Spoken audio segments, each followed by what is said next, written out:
fa nga xam ni moom moo di Lougaloo ñu ngi ñu fay déglu foofa ca Podor ak Matam ak Saint-Louis ak Thiès Ziguinchor Kolda Tambacounda ñoo ngi nuyu waa Sénégal yëpp di leen jox seen cër ak seen wàccuwaay di nuyu bu baax Alaaji Mouhamadou Kandji tey ñuy ubbi suñu journalu fait divers. fay la bu baax Boubacar nuyu la nuyu Ibou Fall ziar ko bu baax ziar également suñu auditeurs yi ak suñu téléspectateurs yi fépp fu ñuy teewloo ci biir réew mi ak si bitim réew nuyu tey am mbégte bu baax a baax itam ànd ak internet yi ci suñu page Facebook di iRadio Sénégal xew-xewu jamono amaan nañu mbégte ànd ak ñoom. maa ngi nuyu tey ziar Alaaji Ibou Fall salaamaaleykum. Boubs maa ngi lay nuyu di nuyu kilifa Mohamed Kandji di ko nuyu moom. di nuyu auditeurs yeeg internautes yeeg téléspectateurs yi. kilifa yi ngay nuyu avant nga may nuyu. damay nuyu say kilifa parce que xam nga yow il faut ñu lay artu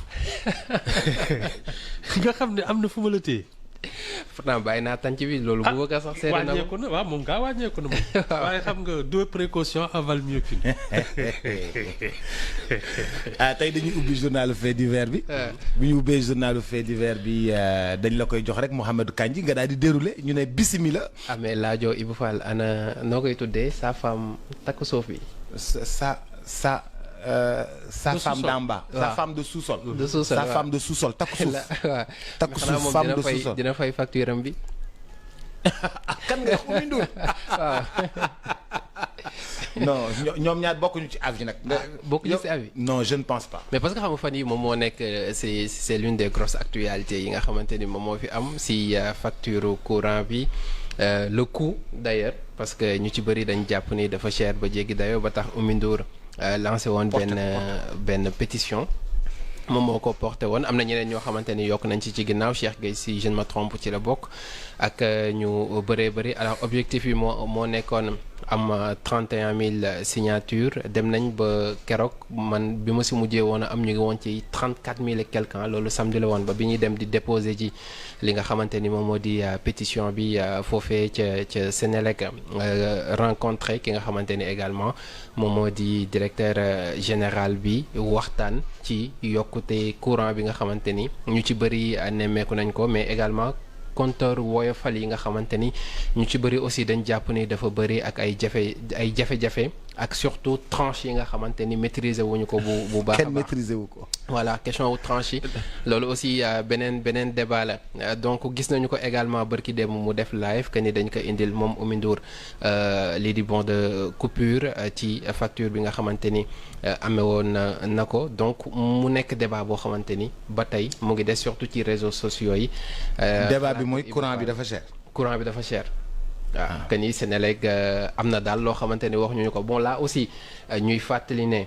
am na mais Sénélec moom lu mu wax ci loolu. am na benn même avant Sénélec parce que boo fàttali ko jamono yële ci ginnaaw FMI ñu ngi doon wax Sénégal ñu wàññi wala ñu dindi sax li nga xamante ni moo di subvention bi nga xamante ni ñu ngi koy def ci mbiru courant beeg yooyu noonu donc tout ça c'est des explications yoo xamante ni ci lay dugg Sénélec ñun am na ñun ci dalal fii nii lu ñu joxe woon moo di période tàngoor bi parce que tàngoor bi plus li nga mën a consommer ci sedd tàngoor bi bu ñëwee day gën a yokk parce que machine yi dañuy gën di soxla li nga xamante ni moom moo di courant boobu noonu donc loolu mën na ko expliquer leneen li ko mën a expliquer également moo di nit ñi matériel yi nga xamante ni moom la ñu yor ci seen biir kër yi souvent dañuy bëgg a yorandoo lépp alors bu facture bi dikkee ñu ne dañoo cher parce que am na même benn campagne boo xamante ni defoon nañ ko boobu aussi ñu bëri jàpp ni peut-être c'était un peu indécent ci seen part ñu defal liste matériel bi nga xamante ni moom la Oumy Ndour am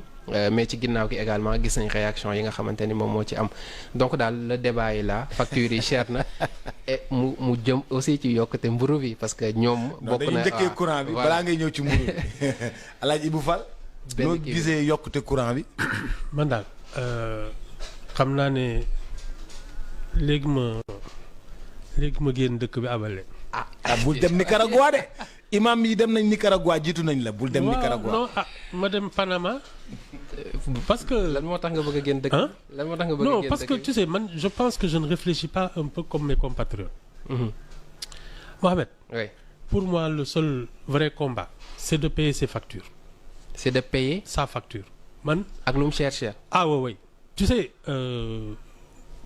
pour deux raisons la première, c'est que nous sommes quand même dans un pays où il y a des gens qui, depuis l'indépendance, veulent de l'électricité chez eux et ils n'y ont pas droit, ils n'y ont pas accès. Il y a des Sénégalais, des villages entiers qui n'ont pas d'électricité et qui ne peuvent pas bénéficier de ça. Moi, je trouve que, on a ce privilège. Deux, c'est très simple. La facture d'électricité, elle est personnelle, elle est individuelle. Moi, je n'étale pas ma vie privée comme ça.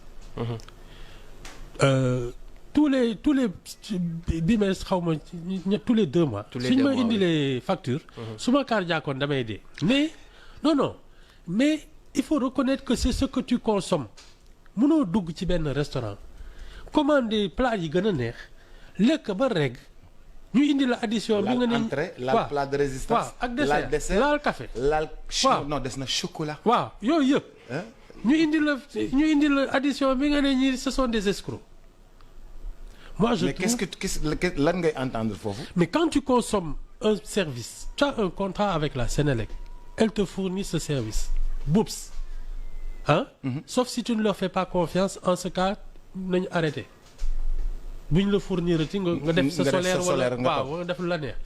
Mais tu as un contrat avec une entreprise qui te fournit un service et qui te présente une facture. La seule truc pour man, c'est de payer sa facture. Mais je vois pas d'autre solution. dañu ne Sénégalais yi dañu ne facture bi dafa cher. Boups, la qualité de vie a un coût.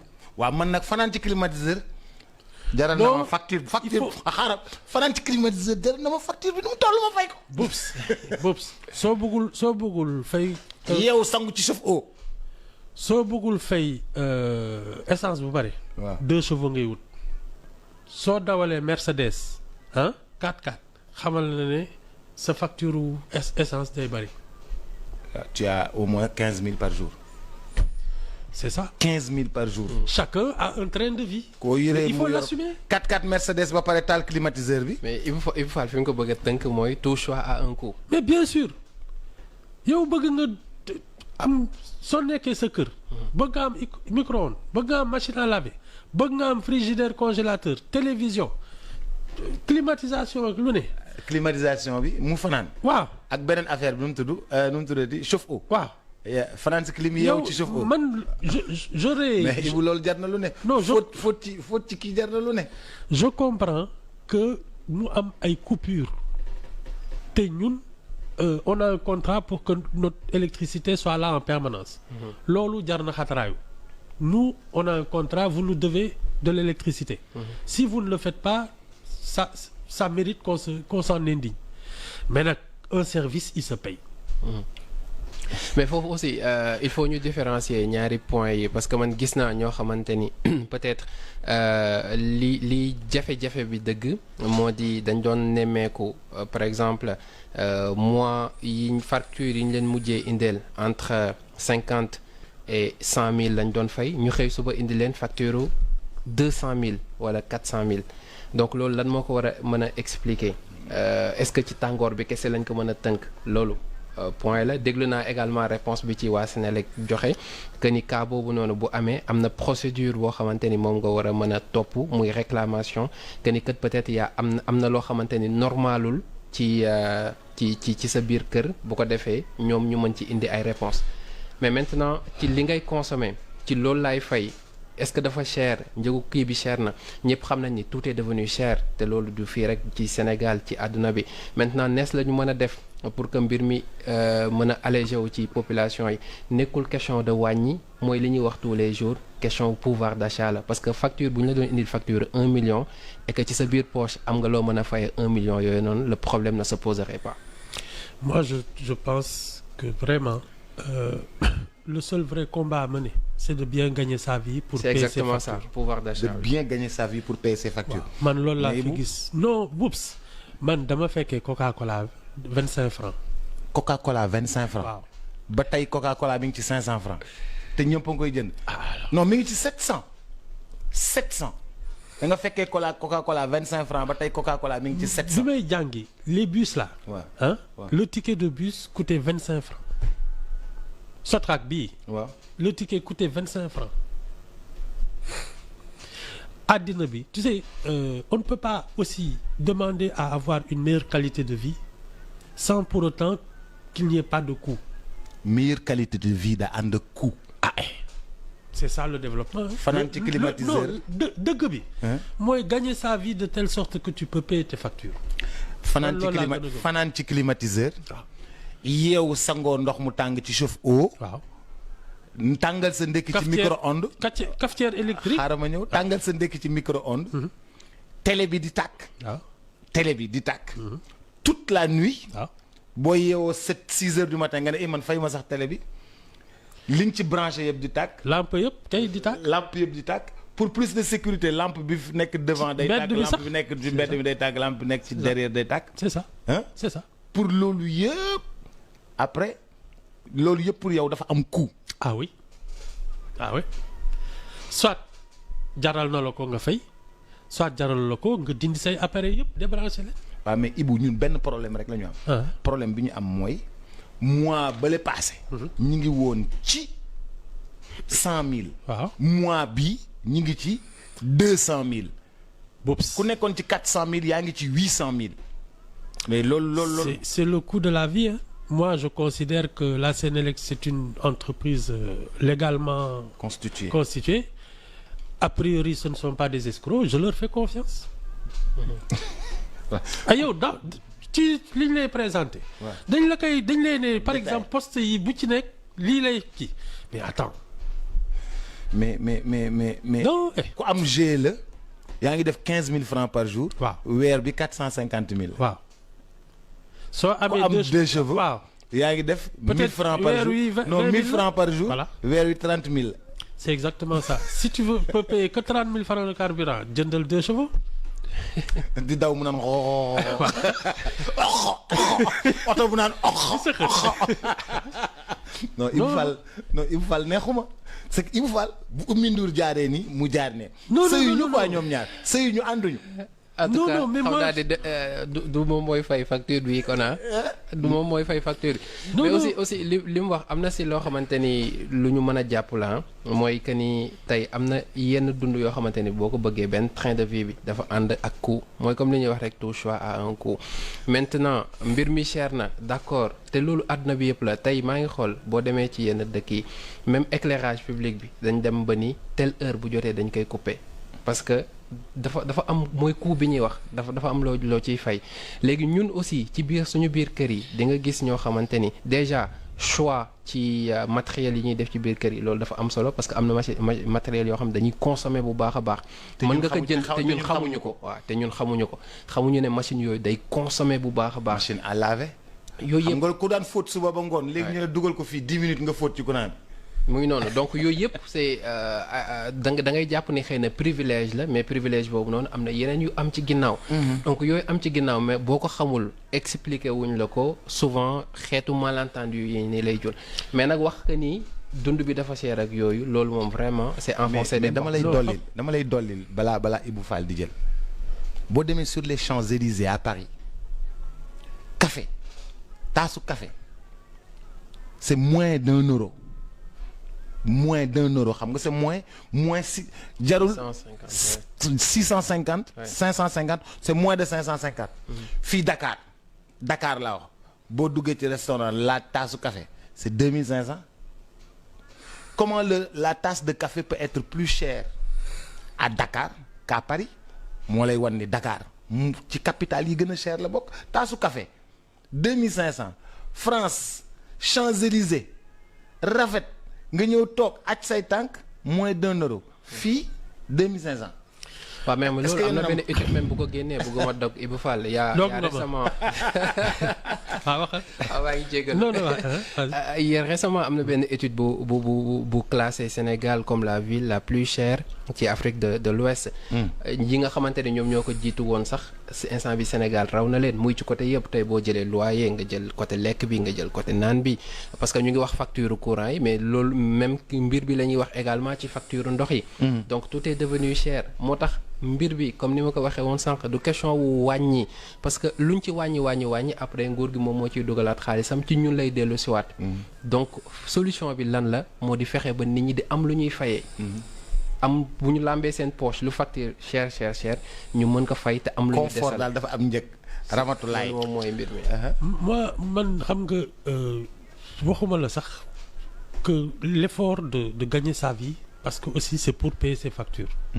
loolu moom vraiment mais ñun xam nga dafa am lu changer ci suñu mentalité et ça dama koy analyser ci quand en 56 je crois Senghor partait en campagne électorale xam nga moom c'était quoi ce qui a fait son succès dafa ne njëgu gerte bi barigo junni parce que avant ça gerte junni waaw mooy kilo 50 francs parce que avant ça je crois que ay 35 la doon jar il a battu campagne pour ça ça veut dire que les Sénégalais étaient des producteurs parce que yekk njëgu gerte gi c'est aussi un peu augmenter le coût de la vie mais on était plus des producteurs que des consommateurs en 88 Wade il a battu campagne xam nga avec quoi je vais baisser le prix du riz ça veut dire que nous sommes passés de producteurs à consommateurs la mentalité d'assister s'est installée chez nous je sais pas à quelle période entre-temps et c'est ça qui est aujourd'hui un problème lu ñu la wax nga ne dafa cher alors que le seul vrai problème mooy fexeel ba mu nekk sa poche loolu doo xuloo kenn oui c'est ça mu ne Ibou dama lay jox message Ramatulaay salaam grand Ibou Fall moom tey moom d'accorduma ak moom xam naa ne ni lay wax Ibou Fall moom tey moom d'accorduma ak moom on ne demande pas on demande de la transparence sur la facturation plus de communication dina baax ci Senelec la Senelec doit communiquer avec Wave et Orange ñu xam ñun li ñuy dugal ci Oyofal bi mu toll fanaan si clim moom jar na 1 million nice grand bonne journée dana fanaan ci clim jar na 1 million. non waaw problème mu tranche yooyu noonu là on est d'accord sur ce coup. parce que dafa am benn manque de communication non manque de communication la. parce que nit ñi xam parce que Oyofal bu ñu koy wax. néew gi doole yi ñoom ñoo taxoon jóg. surtout mooy tranche sociale bi. xam nga appartement yi nekk point yëpp ay Oyofal la. léegi nag foofu la problème bi di nekkee parce que problème tranche yooyu noonu mérité wuñ ko maîtriser wuñ ko. tey dafa am su ma juumul même ba ñi am ay entreprise ak yooyu noonu ñoom dinañ dugg ci 3e tranche. parce que man mës naa fekkee benn rencontre sur ça man sax ci laa commencé woon comprendre un peu tranche yooyu noonu nan lay demee maintenant bu dee nit ñi xamuñu ko tey da ngay ñëw dugal par exemple 15000 ñu jox la nombre de kilowatts bii nii. nga ñëwaat beneen période dugal li ni mel wala lu ko ëpp tuuti nga gis ni dafa wàññeeku là yow sa réflexe bi njëkk mooy dañ ma arnaqué. nan laa mën a jëndee li gën a tuuti lii ñu jox ma temps ci kilowatt heure yi ma dugal lu ëpp loolu noonu ñu wàññil ma ko donc automatiquement da nga naan dañ ma arnaqué et pourtant y a une explication derrière. Senelec nag moo manqué def liggéeyam ci côté boobu noonu parce que peut-être sensibilisation et communication bi ci war defuñu ko. xam nga. ces explications yi ñuy wër yëpp c'est juste le sexe des anges parce que ñun ñii on n'y comprend rien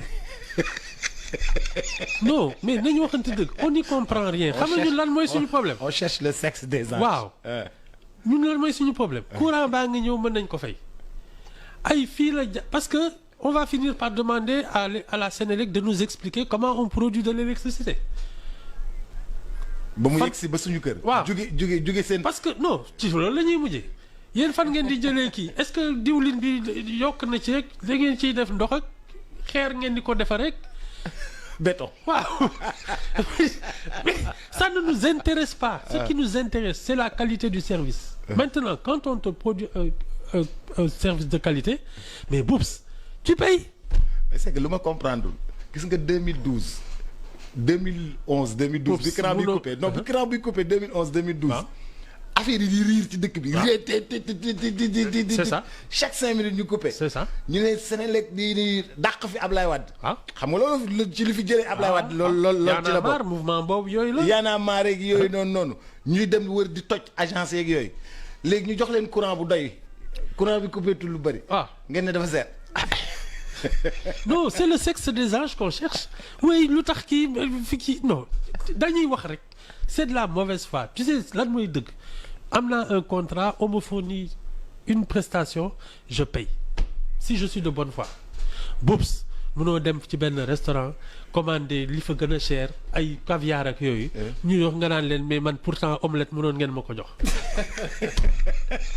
mais Ibou gis nga sénégalais yi dañoo bool wala bokk waa Ndakaaru. dañoo tëdd ci ay climatiseur ba. oui ma xam nga ne serait-ce que parce qu'il y a des Sénégalais xam nga 19h nga jóge sa bureau ñëw taal climatiseur bi ba 6h du matin. non ne serait-ce que par il y a des Sénégalais yoo xam ne ba 6h du matin. 19h ba 6h du matin pendant tout le mois. mais Ibou loolu il y a des Sénégalais il y a des Sénégalais qui veulent de l'électricité et qui tueraient pour en avoir. ouais. seen dëkk dafa lëndëm seen kër amul ventilateur amul frigidaire amul dara. te ay sénégalais la. et ce sont de nos compatriotes. moi je peux considérer que même s'il y avait des surplus de la Sénélec. ça permettrait que d'autres Sénégalais puissent avoir accès à l'électricité parce que ils vont réinvestir pour ça. non il faut qu'on arrête ces choses-là. mais Ibou Rama ngi xuloog yow xuloo bu rëy boo xam ne waxal Ibou Fall ne ko au restaurant moom. Au restaurant moom les prix sont affichés sur la carte te Senelec n'affiche pas les prix. léegi nga commencé laaj recette cuisine bi nag. léegi mu laaj recette cuisine. mais bien sûr. non. nañ jàll ci Senelec génnal foofu ñu dem ci bis topp. ah non doo ci génn parce que loolu bokk na itam ci li tax boulanger yi bëgg a yokk seen. en courant bee tax boulanger yi bëgg a yokk mburu si la bokk. parce que ñoom aussi li ñuy fay. parce que yow moom bii moom am na benn théoricien bu nekk l'économie c'est de l'énergie transformée. tout ce que tu produis c'est à cause de l'énergie. ah mais bien sûr. ñooy ànd wax wala kii sax mais normalement si le carburant augmente les prix du carburant les prix de l'électricité c'est ça la production mais finalement. mais kon cause à effet la. mais bu fekkee ne ñuy def mburu bu fekkee ne ñuy def mburu dañoo yokk tailleur yi courant la ñuy ñawee di. bu baax non tout va augmenter et c'est normal. pour tailleur yi. courant la ñuy ñawee di. boops de am na ci déet soo bëggee bañ a yokk kii bi machine yi manuel yooyu. waaw boo koy wut. nga dem wut machine loxo yooyu. waaw ak pédale yi. ak pédale. waaw. sa dara du yokku. non man je suis tu sais c'est difficile pour tout le monde. non c'est difficile pour tout le monde ba pare moi je ne suis pas pour que ñuy comment dire ça marginaliser des Sénégalais qui ne font que leur travail parce que finalement. à force de monter ces choses-là en épingle da ngay parce que bi ñu xëyee bés naan waaw léegi Senelec xaw ma lan di dem di taal ay agence ak di toj ay kii c'est il faut éviter ça tout le monde est nerveux on est dans une période où les choses ne sont pas faciles pour les Sénégalais on va vers des élections et je dis nous sommes un pays extrêmement inflammable di ko foyee di kos ay kii moom bu boo ñu moytu ko Paco Diaz nee na bubs Sénégal yéen da ngeen réew sax ma ne ko Paco lu tax mu ne ma bomb yaa ngi tàkk Israël bomb yaa ngi tàkk Gaza bomb yaa ngi tàkk nu mu tuddati Ukraine bomb yaa ngi tàkk Russie yéen ngeen toog fii di xuloo courant te nekk ci seen jàmm yéen xanaa xool leen ñooñu. non moi je trouve que il faut éviter ce genre de tension inutile consommer nga indil lañ la facture fayal léegi nag su dee da nga ne. dafa yokk économiser nga ne xaaral ma fay. roccil sa xaaral ma rocci micro-ondes mais Ibou Fall xam nga ne aussi loolu c'est la nature humaine nit noonu la mel tey jii nii souvent dinañuy bëgg di dund ci yenn luxe yi mais à moindre coût fi àdduna bi toll mënatul nekk ça on le sait maintenant mooy comme li ma doon wax sànq man foofu laay appuyer waat. la solution mësul nekk ñëw ni Senelec nañu wàññi courant bi parce que gis nañ même FMI ak Banque mondiale ñoom ñoo waxoon Sénégal état bu Sénégal nee na arrêté subvention bi nga xamante ni mu ngi koy def ci yi ni mel donc tout ça day wane ni que ni foofu la àdduna bi toll maintenant le problème bi nga xamante ni moo ci ëpp solo mooy tey jii nii nan la ñu mën a def ba sénégalais bu ci nekk bu ñu la indiloon facture 1 million. nga mën a am loo ko fayee. li ngay liggéey di jur njariñ. il faut bien gagner sa vie. il faut bien gagner sa vie. c'est tout. c'est exactement ça. il faut bien gagner sa vie problème bi nekkul cherté bi. il faut se battre pour bien gagner sa vie. parce que tam. les gens se battent nag ah. oui mais bon xam nga ku ci nekk avec ton talent. ku ci nekk avec le truc ak say possibilités ak yooyu mais une fois que tu sais ce que tu gagnes mais tu te rajustes. Tu t'organises. waaw mais vraiment ne pas prendre son problème pour une affaire nationale aussi parce que ñu ñëppay fay courant ci ñi am privilège boobu. parce que c'est un privilège am courant. am courant c'est un privilège et il faut pas. Ibou gars yi jàppe wuñ ko privilège de droit lañ ko jàppee. ah baax na. am courant du privilège de. droit lañ ko jàppee. je te dis dañu am droit am courant de. ah oui comme si c'est nous qui l'avions inventé. ah dañu am droit am su courant dee Sénégalais yi ñoo inventé courant. ah mais bu doon noonu rek àdduna bi dina compliqué de. mais c'est de ça que je parle donc. non il faut aussi relativiser les choses. ah yow li nga xam ne yaa ko ñàkk vraiment su la neexee nga ne ça c'est mon droit mais toi tu as sollicité un service da ngay dem sooy inscrire da ngay dem ba agence ba. def fa ay kii suñu yéexee ñëw toutes les 5 minutes nga woo leen waaye yéen loo tax doo leen ma ñëw installer la ak yooyu. ba ñu installer la on te fournit un service tu n'es pas content. non je suis désolé moi cette cause-là je ne la défends pas. J'essaie de payer mes factures jàpp sama ñaam ah ñëppay am tolof de temps en temps tu as une facture que tu peux payer difficilement ñu lay indi ay bon ngay dem di négocier ak di waxtaan ah mais tu es obligé mais tu payes tes factures c'est tout ah man daal loolu laa gis. mais bu ci mburu mi yokkee nag. nguur gi daanu de. 50 francs quand même. bu ci mburu bi moom mburu mi moom bu ci yokkoo nguur gi daanu. mais bon boobu dina xaw a jafe tuuti parce que déglu nañ démb ministre du commerce li nga xamante ni wax na ko bu ñoom aussi si seen bëgg-bëgg la ñu nekk ci ñi nga xamante ni ñoom ñooy fédération nationale des boulangers du Sénégal mbir yi parce que man je me rappelle jamono yee passé bi ñuy def seen assemblée générale fii passé loolu moo nekkoon point bi gënoon tàng même.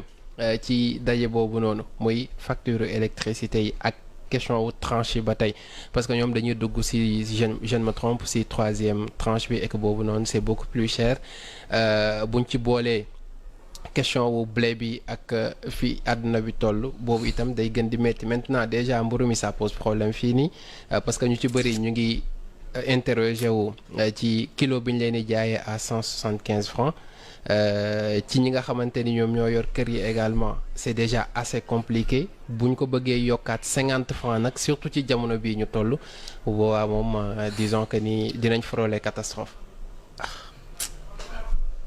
mburu mi moom. bu ñu yokkee courant bi man yokk mburu mi. mburu mi yokku. ñaw yokku. man daal ñaw yokku. ñaw mais courant la di. oui. ñaw courant la di. mburu mi yokku. attention man daal saa yi. xam nga lan laa gën a gëm liggéey daal ba fin du mois su jotee. su facture yi ñëwee nga fay ko jàpp sa ñam. bañ ci wax ju bari. boo amul crédit téléphone.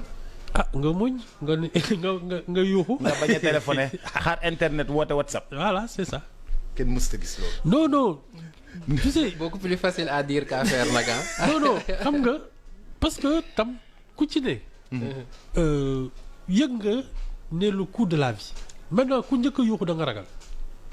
nous avons tous subi ça le problème c'est de ne pas en rajouter. c'est tout hein xam nga ne yëf yi yokku na mais essaie de voir comment tu vas augmenter tes revenus man loolu laa gën a jàpp. c'est ça moi qui me concerne augmenter mes revenus et payer mes factures. 9h50 yàlla ci taw.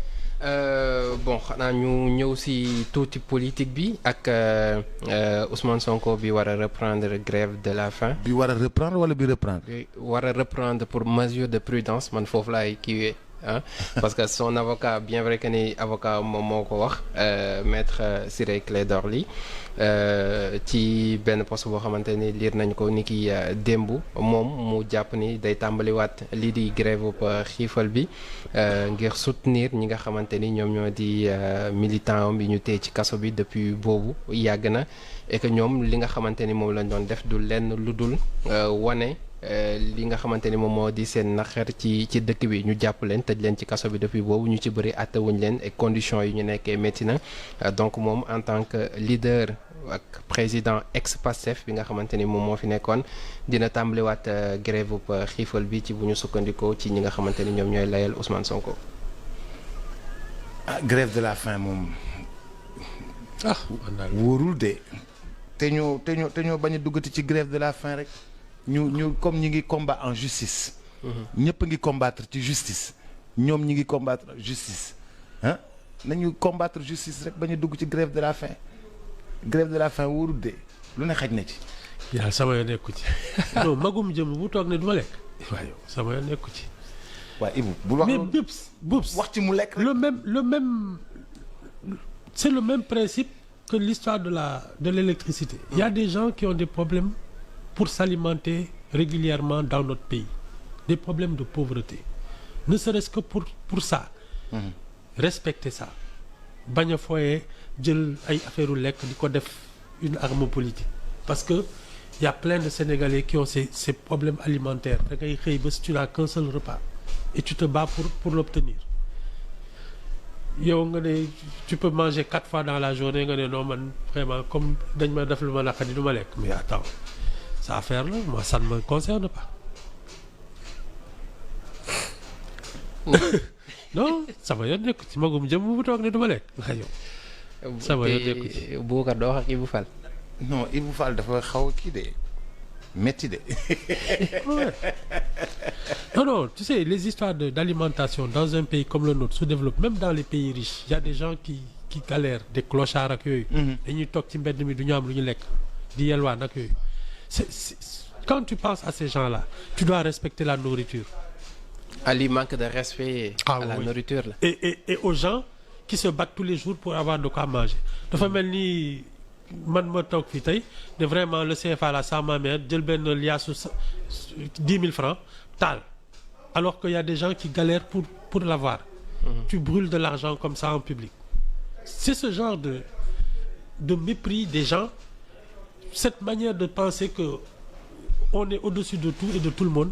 Moi moo tax ñii dama leen faalewul ku ci toog di xiifal sa bopp noonu laa lay rombee. C'est manquer de considération pour les gens, c'est manquer de considération pour la nourriture. li nga xam ne moo la yor sa njaboot dundal àddina bi yëpp. Je pense qu'on doit avoir une autre considération que ça. am na ñoo xam ne du ñu sotti dara du ñu tuur dañ koy denc ba jour yi nga xam ne dépense bi dafa jaxasoo ñu génne tàngalaat. alors loolu yëpp am fi nga bëgg a fooyee ay affaire u lekk sa affaire la. alors ci ba tey si cas boobu noonu wax je sais pas ba xam démb waxtaan noonu nga si ak Boubacar wala muy lu jëm ci kii di l'agent judiciaire de l'État bi doon sàkku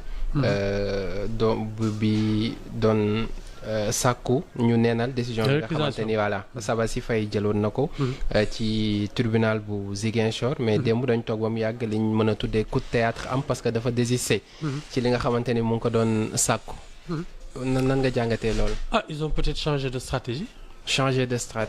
De toute façon tu sais la décision d'un juge quand il dit le droit je pense que il y a ce respect quand même parce que c'est un juge qui a pris une décision selon son intime conviction. On ne peut ne pas la partager mais on lui doit du respect. Maintenant je pense que en matière juridique il y a d'autres voies de recours. Je pense que même entre magistrats yooyu on doit éviter de se. Justement foofu laa doon ñëw. Voilà, surtout on doit éviter de se discréditer. Ouais. Ça n'a pas de. Ça ne profite pas à la justice et à la société sénégalaise.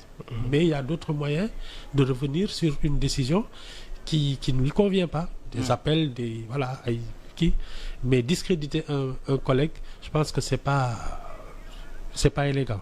Et ça ne profite à personne. Surtout venant de l'État. C'est ça. C'est quand même un de ses membres quoi. Oui. Voilà. mu ngi noonu alors on termine par accident bi xew démb Tassette Peulh ci collège bi ak ñetti xale yi nga xamante ni tracteur faat na leen ci buntu école bi bu ñu sukkandikoo ci xibaar yi ñu njëkk a jot dañu woon chauffeur bi dafa perdre contrôle li nga xamante ni moom moo di volant am dañu sax dafa bloqué mais am na yeneen information yoo xamante ni moom moo ci wadd que ni dañ doon njëkkante ñaari tracteur la yoo xamante ni ñoo doon njëkkante alors benn bi si la saaraane mbëkk ñetti xale yi nga xamante ni ñoom ñoo fa nekkoon bañ jaaree fa ñàkk seen bakkan tasit pël nekk fii nii si Thiès mu ñëwaat éternel question wu lii di sécurité bi ci xale yi mais également comportement yenn dawalkat yi. Man c'est comme je dis dafa am yenn travaux yi c'est pas seulement avoir un savoir-faire mën dawal parce que il y va souvent de la sécurité publique mooy transport en commun transport des trucs de marchandises ak yooyu je pense qu'il faut une vraie formation et comme je dis il y a des trucs qu'il faut militariser. C'est tout. Il faut pas parce que chaque erreur coûte des vies.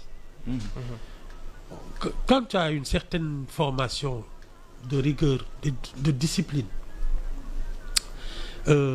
doo ko foye comme li ñuy naan ay xëccoo jëkkante ak yooyu doo ko def parce que c'est pas ça ta mission et nous on a justement un peu ce problème c'est que léegi ku mën dara rek on te lâche sur la voie publique sans prendre la précaution de savoir si tu as la discipline et la rigueur qui font que tu peux assurer un service public parce que c'est pas seulement man mës naa temps yële gis naa benn camion benn borom camion fi mu gaare ci diggi tali bi parce que dafa doon jël benn kii bu taxawoon noonu yor bagaasam soo moytul mbokkam la mais camion kii de transport yooyu moom la gaare ci kii bi wàcc ubbi bunte bi yéege bagaasu ki mu doon jël xam naa dafa doon jëli benn mbokkam bu jógee gare routière wala TER bi et ça fait partie des choses qui sèment le désordre dans la circulation et qui créent des problèmes de sécurité. Il faut bien revoir comment on peut accéder à ce genre de poids lourd, de permis de conduire. Nous, on est devenus très laxistes. Et puis même boo amee permis sax dañ la war a former waat ba amee permis nga ne da ngay liggéey transport en commun dañ lay former waat boo amee permis nga ne damay def transport de marchandise dañ la war a former waat boo amee permis nga ne damay def taxi dañ la war a former waat boo amee permis nga ne damay def clando dañ la war a former waat boo amee permis nga ne damay def lii dañ la war a former waat boo da ngay am permis boo pare demaat defi formation suivant genre oto bi ngay dawal. nga xam ne am nga droit dawal oto bii am nga droit dawal oto bii. conscience bi ci boppam. formation bi du rek mën ko dawal. c'est la conscience de ta mission. parce que loolu tam c'est ça qui nous pose aussi des problèmes si tu n'es pas conscient de ta mission foog nga ne yow par exemple y a des voitures de mooy transport élèves yeeg yooyu. mais tu crois que tu peux donner. à n'importe qui. mënoo ko. parce qu'il faut être conscient de sa mission. dawal rek taxul ñu war a la jox permis. mu ngi noonu. jërëjëf Mouhamadou Kandji. jaajëfal la bu baax di la gërëm bu baax a baax di la sant El Hadj Ibou Fall ba suba ak jàmm. waaw ba suba ak jàmm. incha allah jërëjëf mbokk yeeg xarit yi Cheikh Sarr.